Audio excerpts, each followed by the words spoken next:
Good morning, everyone. This is Robert Mitchell from the Washington Food Industry Association. To discuss the plastic bag ban, I have Shannon Jones. So, Shannon.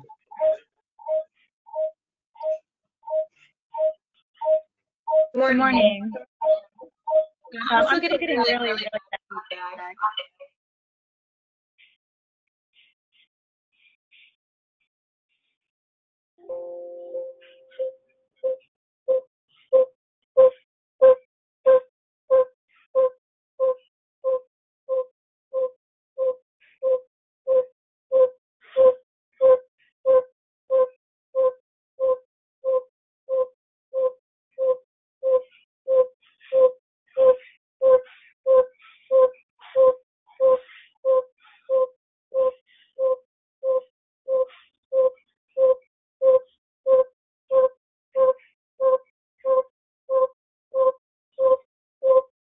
I am unsure where the echo is coming from.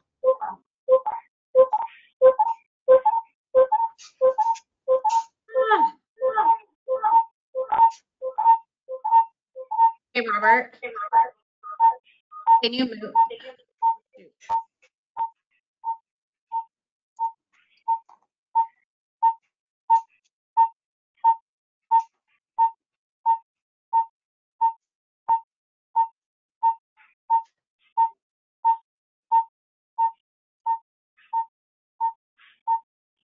Even when I mute all the organizers, there's feedback.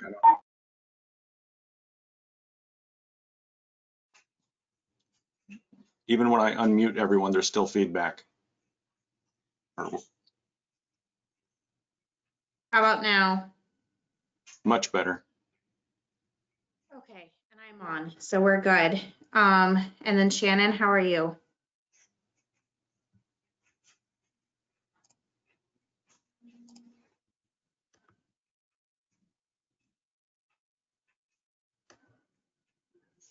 Oops. Okay, so Robert, I'm gonna go ahead and make Shannon the presenter.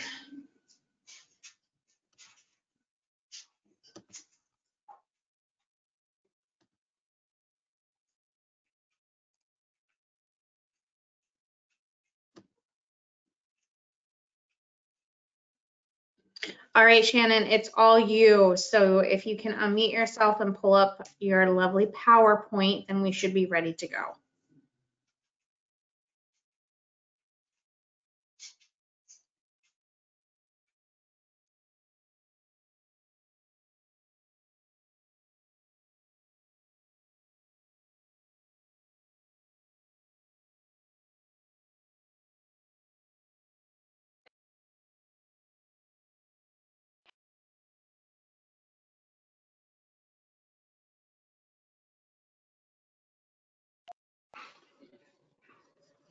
All right, Shannon, you should be good now.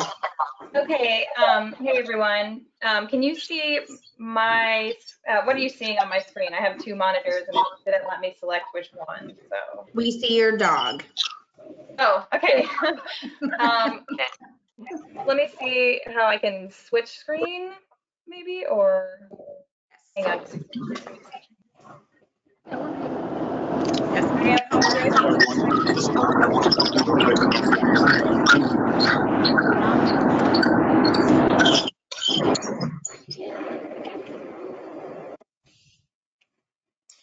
Yes, unfortunately. Can everyone see my PowerPoint screen now? Yes. Okay, if this is working okay, I'll go ahead and get started.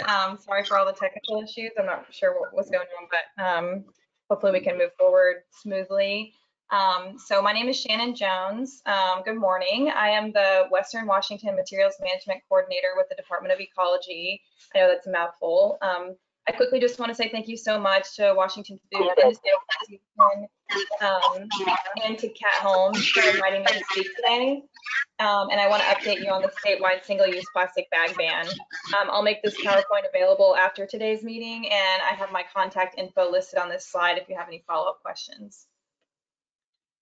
So for a quick overview of everything that we'll cover today, I'm going to start with an implementation timeline from the originally scheduled implementation of the bag ban through all the delays to the new implementation date. And then I'll review the basic requirements of the law, and we'll talk through the outreach resources that we have for businesses and the public to understand all the new details. I'll also briefly go over our enforcement and give a quick preview of some of the new plastics laws that were passed this session that will be relevant to businesses in the future. And then any remaining time we have, we can open up the floor for questions.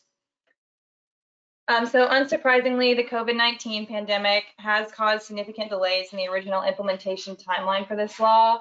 As many of you likely experienced, manufacturer diversion of materials to the production of COVID-19 PPE and other products caused supply chain shortages of the compliant bags under the new law. Many businesses and representatives of groups like WFIA stepped forward to cite concerns about being able to acquire the bags necessary to make the shift from single-use plastics. So on January 19th, Governor Inslee issued Emergency Proclamation 2082 with the support of the legislature, passing Senate Concurrent Resolution 8402. These proclamations included a delay on the start for the bag ban implementation until the governor's office lifted the COVID-19 state of emergency, which for some time was unknown. But then on July 13th, the governor's office rescinded the Emergency Proclamation 20-82, amending the language to delay the bag ban until October 1st, 2021. So that is our new effective date for needing to comply with the new law. So just as an overview of all the new requirements, all single-use plastic t-shirt bags that were traditionally provided at point of sale or through delivery are now banned or will be banned October 1st,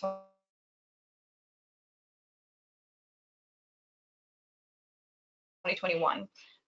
Compliant bags can be made available for 8 cents a receipt to the customer. Paper bags are required to contain at least 40% post-consumer recycled content, wheat straw, or a combination of those materials. Thick reusable plastic bags are required to contain at least 20% post-consumer recycled content and to be at least 2.25 mil thick. Both types of bags must be labeled somewhere on the exterior of the bag with their post-consumer recycled content percentage, and the plastic bags must be labeled reusable and have the mil thickness printed on the bag. These requirements apply to virtually all food service, grocery, and retail sectors, including temporary vendors like farmers markets and food trucks. Compostable bags may be provided free of charge. However, we strongly advise against them unless you've worked with your local composting facility to understand whether or not they accept compostable film, as most composting facilities in the state do not, except in like the King County area. Let's see.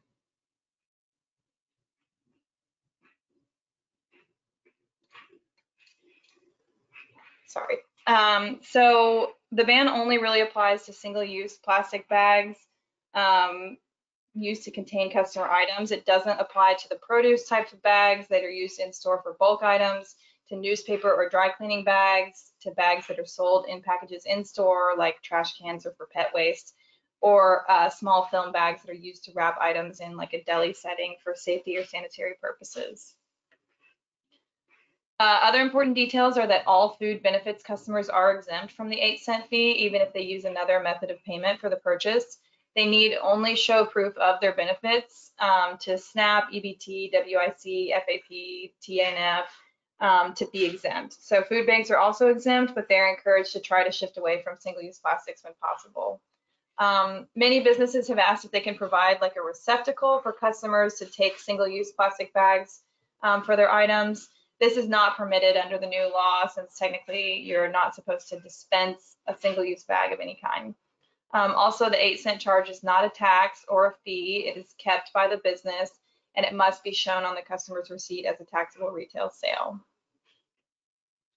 So last year, Ecology developed some draft outreach materials to multiple key stakeholder groups, including this group, other grocery, retail, and hospitality associations, the 39 local governments that had existing bag ban ordinances, other local governments with no bag ban experience, nonprofits, business owners. The feedback from these groups was key to the final product, which is a downloadable outreach toolkit that we've translated into 17 different languages to help communicate the new law to the public.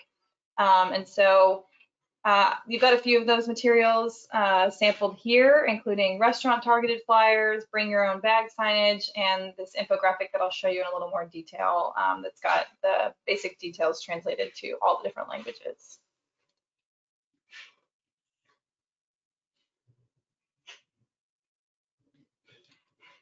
So we have flyers designed specifically to communicate the elements of the ban directly to business owners and employees. We also created this flyer which communicates the core message that single-use plastic bags are banned by Washington state law. Paper and thick reusable plastic bags can be purchased for an 8-cent charge, and bringing your own reusable bag is encouraged. And then this message is translated on that same flyer into all 17 of the languages that we translated to so that it can be quickly referenced at point of sale by businesses that have a diverse customer base and want to be able to just point to something and say, you know, this is the new law. So in the interest of time, I won't go into too great of detail on Ecology's enforcement strategy, but I'm happy to answer questions, except to mention it will be based on complaints that are received via a link on the Ecology Bag Ban website. Anyone can submit a complaint, and Ecology will follow up on those by first verifying the location, the details about the business, and then notifying the business and the local government where the business operates about the violation. We will, each time we receive a complaint, follow up with one of these steps, but between each of these steps, we allow 30 days so that the business can have time to get into compliance. So the first complaint, you just get an educational mailer. It explains the details. It makes sure that you understand the law. The second one, it's another educational mailer, but it does explain the possibility for enforcement. The third one is more of a warning letter. It's to say, you know, you've received 3 complaints at this point, and 90 days have passed. You have to get into compliance. On the 4th complaint, we would do a site visit and come and see you and hopefully figure out in person, you know, what's going on, how we can help. The 5th complaint could result in up to a $250 per day violation, but we are really hoping not to do to have to get to that level of enforcement. We want to work with businesses. We want to exercise enforcement discretion where possible, and just help people comply where this won't be a burden. We understand that it's been a crazy year. And so finally, I just want to go over some of the new plastics laws that were passed under Senate Bill 5022 this year in the legislature. There's a phased approach to most of these new requirements, so I just want to give an overview of the timeline because some of them will affect businesses in this group. So stakeholder work is soon going to begin to prepare for the new post-consumer recycled content or PCR requirements in packaging materials. These PCR content requirements increase over time. Ecology was hired as a first step to, or was mandated to hire a third-party facilitator to manage the stakeholder engagement process. And we have selected Ross Strategic Group, so I can give their contact info if anyone wants to get involved there. So we're just waiting on the first meeting to be scheduled.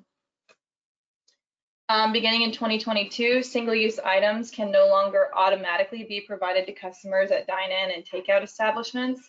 Instead, the customer must either directly request the item or the business must offer it directly and have the customer verbally confirm that they want or need it. Items can also be made available in self-service bins so that customers can choose only the items they want, but they just can't be bundled or packaged together. So people need to be able to take just one thing without having to take a whole packet.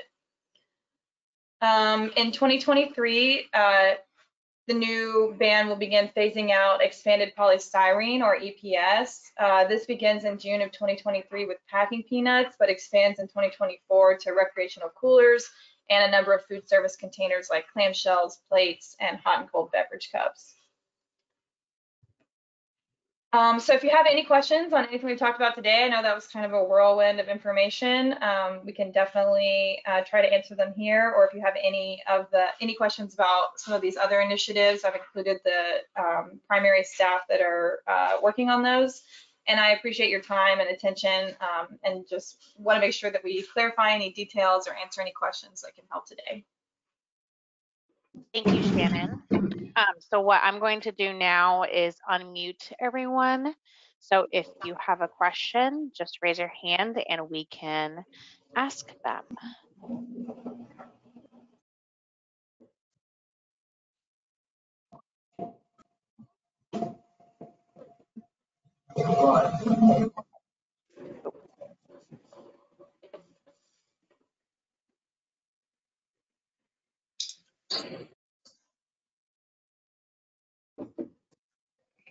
And if it's helpful to go back to any of the slides for visual reference, I can definitely do that too. Hello, can you Okay. hear me? Yes, go ahead, Debbie. Hi, I have I want a little clarification on the January 2022 single-use cutlery straws and stirrers. Can you go back to that slide and give me that information again, please?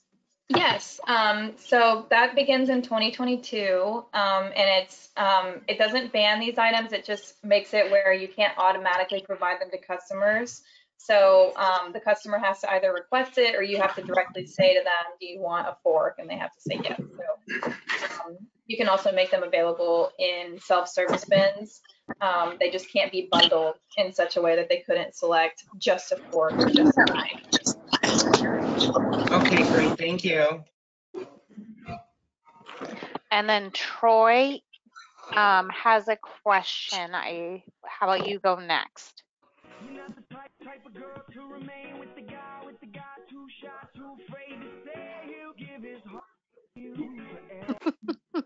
Well, I can ask his question for him first because he did put it in here. So the question is, can people still bring their old plastic bags that they've received to use as their carryout? Yes, if any bag a customer brings in, they can use as a reusable bag, even if it is an old single-use bag. So that you just can't give out a single-use bag or have like a receptacle for those that you give away, because that would technically be giving out single-use bags, if that makes sense. Yes, thank you. And then Kevin Storman, you are next. Yeah, does the 8-cent fee on the plastic or on the paper bags supersede any local amount that's required?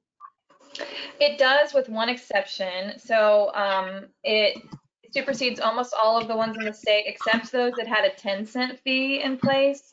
Those jurisdictions are free to keep that 10-cent fee. And I believe that includes Burien, Lake Forest Park, Bothell, Snohomish, maybe. I would need to get you a list, but there's like 5 jurisdictions that had a 10-cent fee, and they are allowed to keep that 10-cent fee. So some of them may change their local ordinance and go back down to the 8-cent. I expect most of them will address that with their local city councils in the next couple months, and we'll try to put that information up on our website so that it's clear, you know, the ones that kept the 10-cent fee. And White Salmon and Bingen are the other 2, but I believe Shannon's correct that I think almost all of them are probably going to be moving down to 8 cents to try and be uniform. Thank you. Yes, that is correct. Yeah. The next question I see is from Jeff, and it is, will there be a grace period for use of the bags in stock as of 9/30/21? No, there won't technically be a grace period. If we receive complaints beginning October 1st, we will initiate that enforcement process that begins with letters. However, you could almost call that process itself a grace period because it is extended over almost 120 days before you would ever actually be faced with any fines. But the original bag ban did have a grace period that extended to June 30th of this year, which of course has already passed. And the governor's extension of the governor proclamation only delayed the implementation date. It did not delay the any of the other dates in the ban. So that is no longer built in and is no longer part of it. But we will be exercising enforcement discretion, and we obviously don't want people to waste those bags. So we'll be working with people, but definitely don't go start buying a bunch of single-use bags now with the hope of using them up, because we are expecting full implementation beginning October 1st. And then the next question was from Damon, who had a very similar question. So I'll move on to the next one, which is Daryl. I see that you have your hand raised. So can we do that next?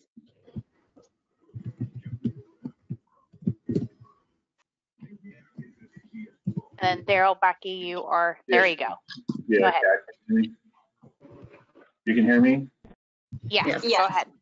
Thank you. So at Bunzel, we have very long lead time, especially in this situation. From our manufacturers, whether they're here. Can't hear. Hey, Daryl, I'm really sorry. I'm having a really hard time hearing you with some interference on the line. Okay. I'll write Cat. Okay, I'm sorry about that. Hey,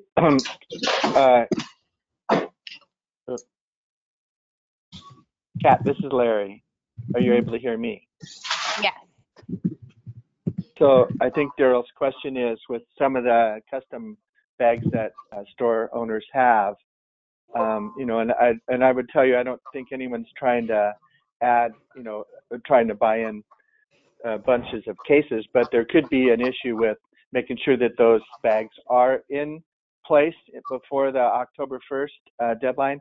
So the question is, from a distributor standpoint, what is the law for distributors, and should anything that we would have that might be, 50 cases or something left over October 1st, can we invoice after October 1st, or those invoices placed before October 1st, or how does this regulation affect distributors? And the second thing is, lots of distributors do multiple states, so there's not really anything that the state of Washington is prohibiting distributors from selling into Idaho or Montana or Alaska or wherever they might be selling into. So really two questions. Yeah, so the law does not really, we're not regulating distributors in this case. It's really at the point of sale for the business. So we would only respond to a complaint about, someone receiving a single-use plastic bag at a business, or the bag they received not being compliant, or them not being charged the 8 cents or something. So it's not technically under this new law against the rules for a distributor to continue to sell those types of bags in Washington, or to continue to operate in that way. It's on the business to make sure that they are prepared to comply by October 1st. Does that answer your question? Yes, it does. Thank you.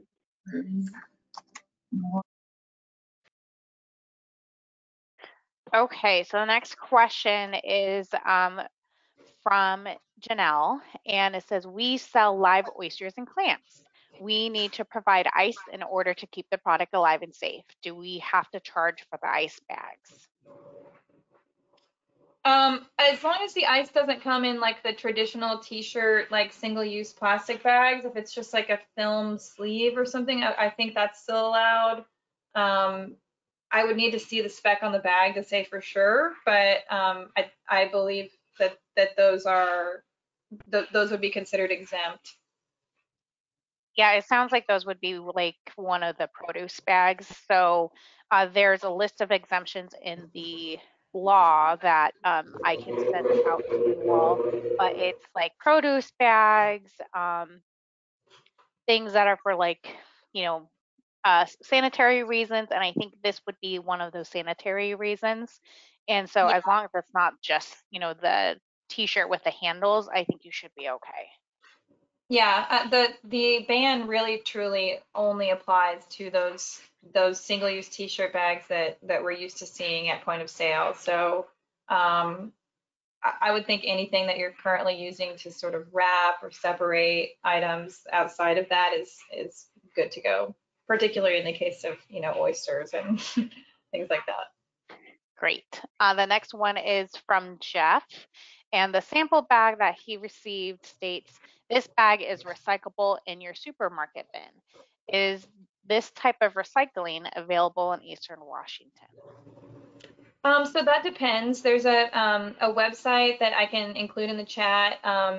It's I think plasticfilmrecycling.org. The WRAP program is what it's called, but you can find local retail locations that accept film plastic bags, and the new 2.25 mil film bags are accepted in that program, from what I understand, from what I've talked with people about. So it's kind of dependent. A lot of stores have them, a lot of them don't, but I think you can find a pretty comprehensive list of that you can put in your location and find the nearest store to you that accepts them. I don't know if they accept them in bulk though. So if it's a matter of like getting rid of a bunch of them, you may have to like contact the RAP program and arrange for some kind of pickup or something like that. And we can also contact, I don't remember the waste management program in Eastern Washington, but Jeff, if you can email me separately, I can work with you to see if your local solid waste company does recycle the bags, but I believe most of them should be able to recycle the 2.25 mil now. So the next question is not plastic bin, but is plastic related. So the question is, starting January 2022, the cutlery kits will not be allowed. That's not quite accurate. They will be allowed. They just will not be allowed to be automatically included in a customer order. So it's by request only or by affirmation only, meaning you would have to either directly ask the customer, do you want a fork, or do you want a chopsticks, or do you want a sauce packet? And they would have to, verbally indicate yes, or they could ask for it. But they can't be bundled, so you can't have like a packet of a fork, spoon, and knife. They have to be able to individually take an item, and same if you make them available in a self-service bin. They have to be able to individually take just one item of those. And the next question is from Debbie, and she goes, I understand that the 20% post-consumer PCR will move to 40% PCR July 2022. Is that correct? Yes, I need to check the date on that to be 100% certain. So if you'll follow up with me via email, I can make sure I have that date correct. But yes, it does increase to 40%. I don't think it's that soon though. I want to say it's a little bit later than that. And I believe it's in the law, so we can just double check and see. It is, yeah. I would need to double. I don't want to just speak off the cuff on it now and say, but I do not believe it begins in 2022. I think it's later than that. Okay. So Debbie, we will get back to you on that. Let's see, Chuck Perkins, I see that your hand is raised and you're self-muted. I'm unmuted. All right, go ahead. My question is, do you have a package for customer information that you can pass out through all of our facilities? Yes, we do. We have it's an outreach toolkit, and it has materials that are designed to give the information both to customers and some that are more tailored directly for the information that businesses need to have. And so I can, let's see. I think I linked to it here, so we can actually go to it right now, and I'll show you. But yeah, it and is. Chuck, this is also on our on WFIA's website, where it just directly links to this toolkit that has all the information that Shannon is talking about.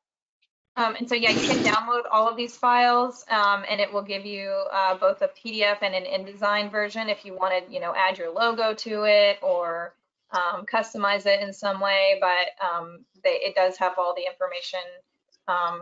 And I can show you actually some of the slides too that show a little bit more what those look like. So it's got these that are pretty graphic. They've got just like the basic information that someone would need to know at a glance. And then we've got a little bit more specific ones that have this sort of bulleted list of all the details.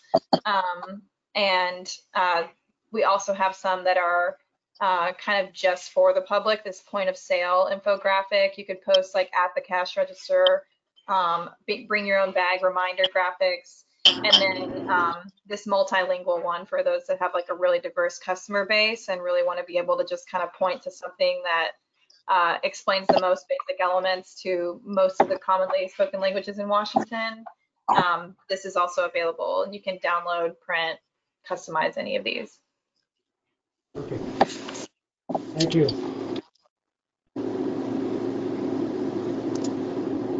the next one I see is Lori Lofton. You have your hand raised. Go ahead. Yeah, this is actually Mark Lofton. Thank you, Mark.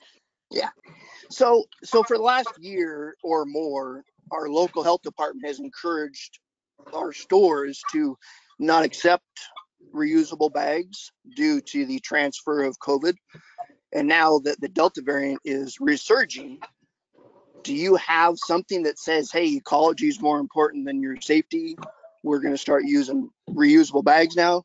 And then how do I bring that across to my cashiers who have been being told for a year now that they're not supposed to touch reusable bags if people bring them in? Yeah, so there was a lot of misinformation moving around at the beginning of the pandemic about and even prior to that, about the transmission of diseases and things like that on the surface of bags.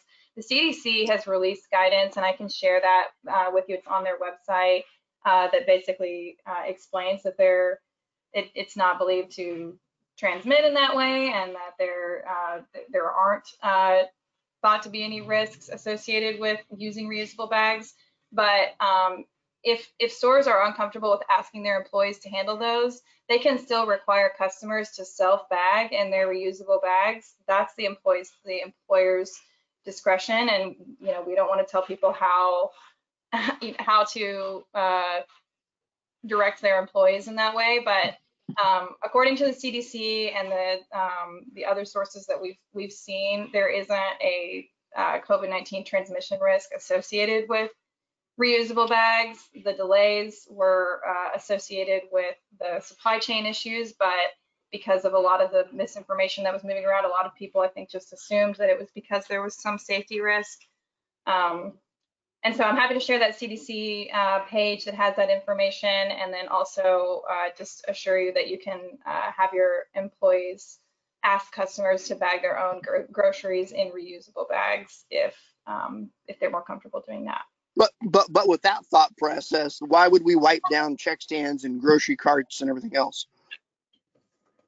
I don't know. That doesn't make any sense.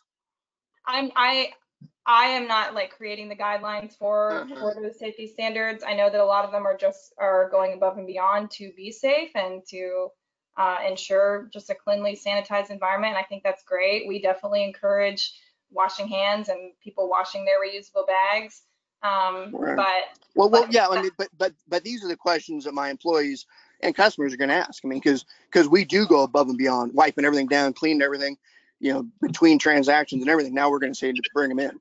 And again, I know this isn't your law, but that's just food for thought. I think it's a mistake from going from where we were to an extreme to just open it up totally during the Delta resurgence. It doesn't make sense. But that's all I got. Thank you. Okay, well, I can definitely share that CDC resource with you, and you can, if you want to, post or share that information with customers that are asking about it. And I think, continuing to keep a sanitized and clean environment, like it sounds like you're doing, is just good business practice regardless. So I think that's like something you can easily reassure your customers with, that like, yes, of course we keep our environment clean. Does that CDC guidance, sorry, this is Kelly from Bunzel. I had my hand raised, but this was my same question. Does that CDC guidance also cross over to the individually wrapped cutlery and straws? Because, I mean, on the distributor side, and again, I understand this isn't your issue, but we made a significant investment in wrapped cutlery and straws because the instruction was that was what was going to be the new normal. And to find out now that we can't sell them, or that they won't, I'm sorry, that they can put them out without being asked, is definitely a concern. So as far as our inventory goes, so does that CDC guidance cover those products as well, that we were all misinformed and now we can touch bulk cutlery? Well, I think it's a little bit more general than that. It basically just says that there's not thought to be transmission risk associated with, surface objects like that. But I can share it with you. I don't know that it directly addresses cutlery. It does directly mention the reusable bags. Yeah, I mean, I hear that concern. I understand that. Surprise. Yeah. Okay, thanks.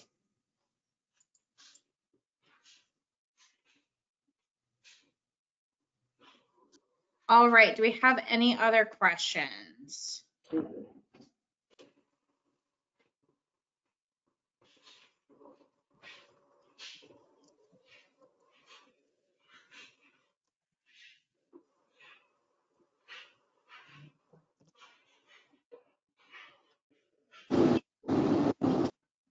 All right. On I actually have a question.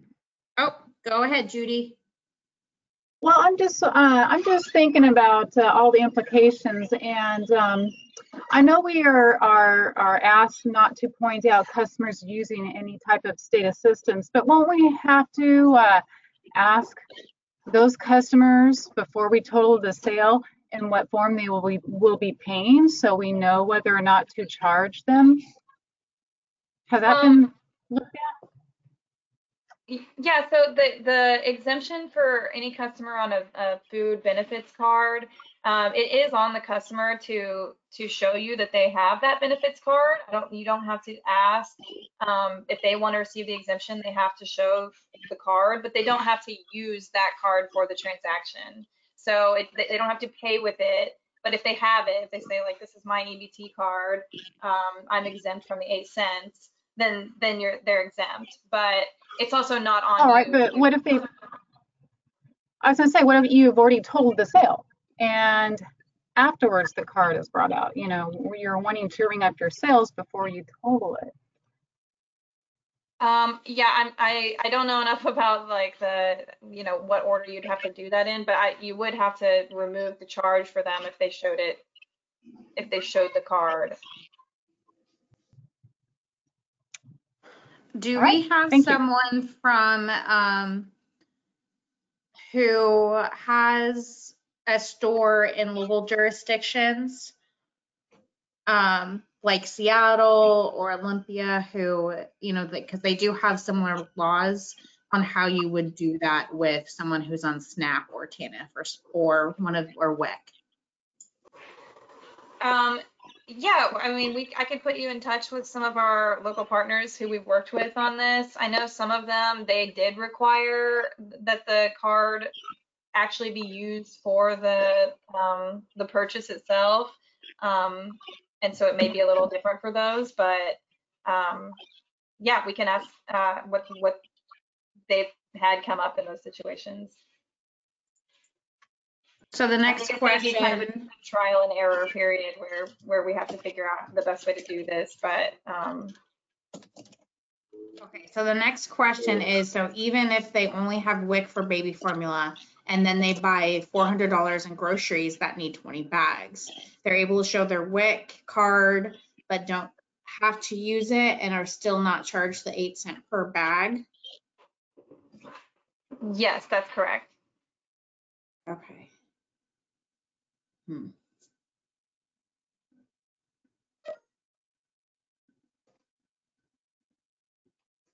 Any other questions that we did not answer?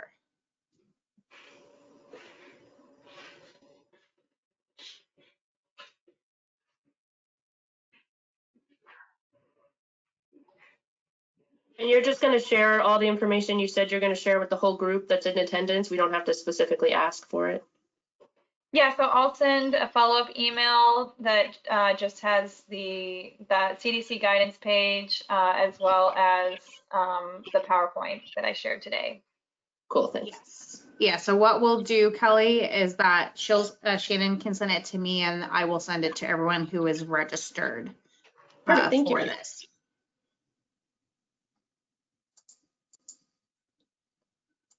Okay, well, at this time, then I don't see any other questions. So just know that Shannon is here to be a resource. And so you should have her email, but if not, feel free to email me and I can get you in touch with Shannon. As she said, it's going to be a little bit of, we need to give each other grace. Once this bag ban starts. And oh wait, I have 2 more questions. So when selling our oysters to the public, they're packed in paper bags, like when you go to the meat market to buy beef and they stick it in additional plastic bags. Should I charge for those paper bags or are they exempt? Please, she's gone over it 1,000,000 times. For those paper bags that are the large barrel paper bags, they're the definition of that I think is 882 centimeters or larger. And so if it's a smaller paper bag than that, you don't technically have to charge the 8 cents for it, although you can. And then let's see. And then Jeff is asking to also include the recycling link in the email as well. Oh, yes. Yes, thank you. All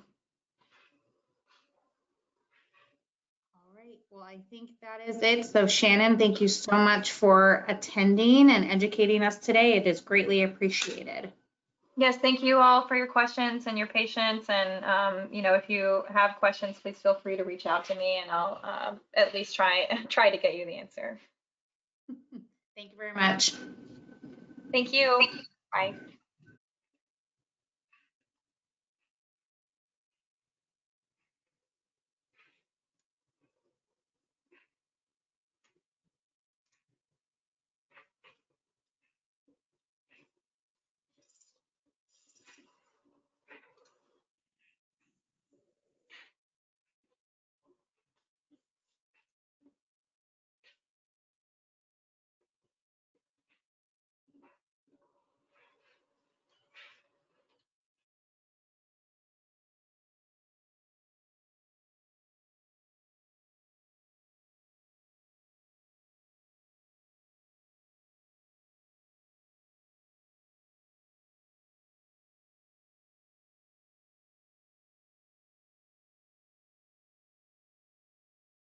That was a good call. I learned a ton of stuff I didn't already know, so that's good.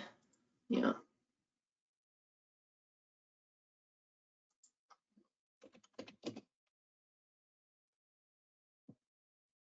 I'm talking to you, but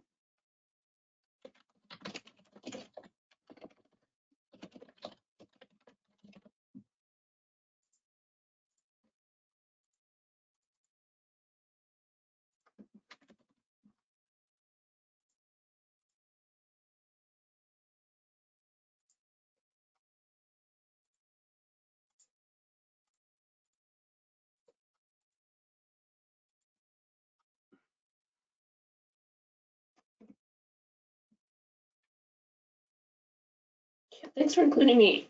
You never include me. Thanks.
Investigators compared several 18-9 It just turned out that this particular gun had a very unique twist to the barrel. The journalists recreated the exact silencer that 18 rounds to the barrel silencer. And that silencer with PVC pipe stacked it with 10 and steel wool striation mark. They were all identical to the striation marks on the bullets that were recovered in police car. It says also explains the fuzzy material found on the police board. The evidence was these defense